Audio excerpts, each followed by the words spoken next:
فرماندار گشتی حزب سوریا دموکراتیک حسد مظلوم عبدی و سروک مسد مجلس سوریا دموکراتیک الهام احمد به خواندوان کالج پزشکی نزانیگاه روز آوارا جویان.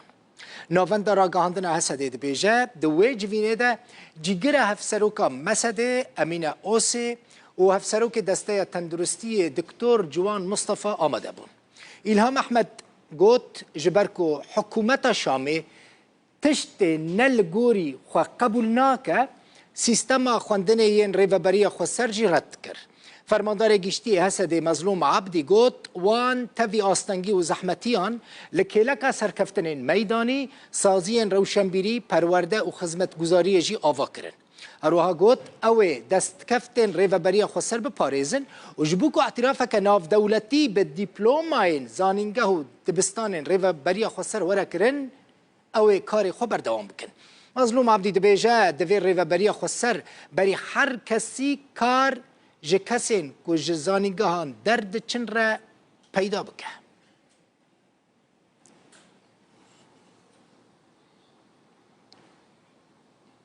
هف سروک پیاده صالح مسلم لسر هف پیوینا مدیای اماراتی لگل سروک سوری بشار الاسد چه گوت جبرکو زانن مجیب هر بحث کرد هف پیوینه که دریش مدیای عربی یا اماراتی لگل سروکی سوری بشار الاسد بلاف کربو که هف پیوینه که بالکش براستی مجی بشک شبه هف پیوینه آنی سر اکران روداوه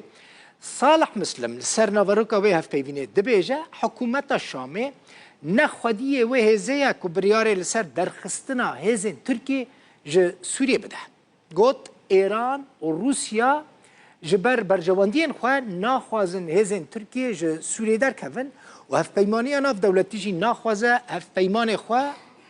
ده ناتو دا که ترکیه عاجز بکه. هف سروک پیاده صالح مسلم گوت نیتا ترکیه تنیه که جباکوری سوریه در کفه دخوازه نافچین دن داگیر بکه.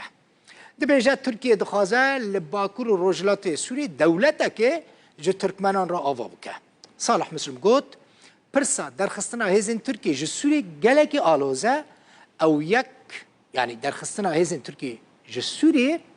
به یکیتی و خباتک مزنده به. جبرا دا ام دبیجن واک رژیم سوریه واک او اتبریار خود دستا تنه بریار شر کیرو لسر عرض سوریه هه او شر لسر سوریه جی هزین مزن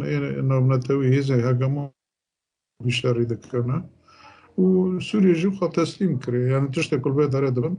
اونا کبریاره بدن و به نو کبریاره ندن و نو به تشت کل خوانه اونا نخواست نه یعنی او هزه هگمونی نگیشت نوه بریاره که ترکی لازم اش عرض سوریه در کبه یعنی لب نکرنه این لسرویاوی و بلکه لب نکن جیش بر شما را پر نخمه یعنی نخمه که مزنه و سوریه جی بسیاری خود نکانه تشتکی بکه یعنی مثلا ایران پشت ناگره ایران اجبار برجوانده خواب ترکیه را هنه هم دوینن روسی پشت ناگره اجبار روسی نه پشت ترکیه دگره اجبار پلان ترکیه بینم نشاندن پکی که ایدینجی دولت ای کوالسیون ناونتوی او جی ناخواز اجبار اونا جی دناتو دانا ناخوازن ترکیه بقحارینن سوریه بتانی خواهی نکنه امانا خود که ببیشه چه و تا گل جی نکره یکا کتا ویشاری پیرا بکی تشته کت خوونه دولت ترکیه دارنا که و دولت ترکیه این خریطه که بر اردوغان بالا کری نبس بون رو و این خریطه ندین اجبو ترکمان هم داردخه یعنی باکر سوریه کش که تبیم که دولت که ترکمان چه بکنه یعنی نیتا خوب در کتن واره ناتنه نه ایجاش بر بیاوی حتی نیکو جدیت کس لسر و مسئله نسکنه او بکتنه نه و ترور جی شخوا وندبین نه یعنی ترکی شخوا ترور بکیفی خواهد خوابتینه یعنی با کسی سوریه هانا کو بریلوه داره کامپ جوان رو چه کرنه پرورده چه کرنه وانا دکره دفروشه دشنه حر داره دست خواهد کرنه اوه کرنه وک جیا کی پرورده یعنی وک دپوی اوه چطانه که کل که داره بخوازه پی گرگ و اونا بشینه و داره و پره خواهی برده بری خواه بگو من بر جوان دی خواهانه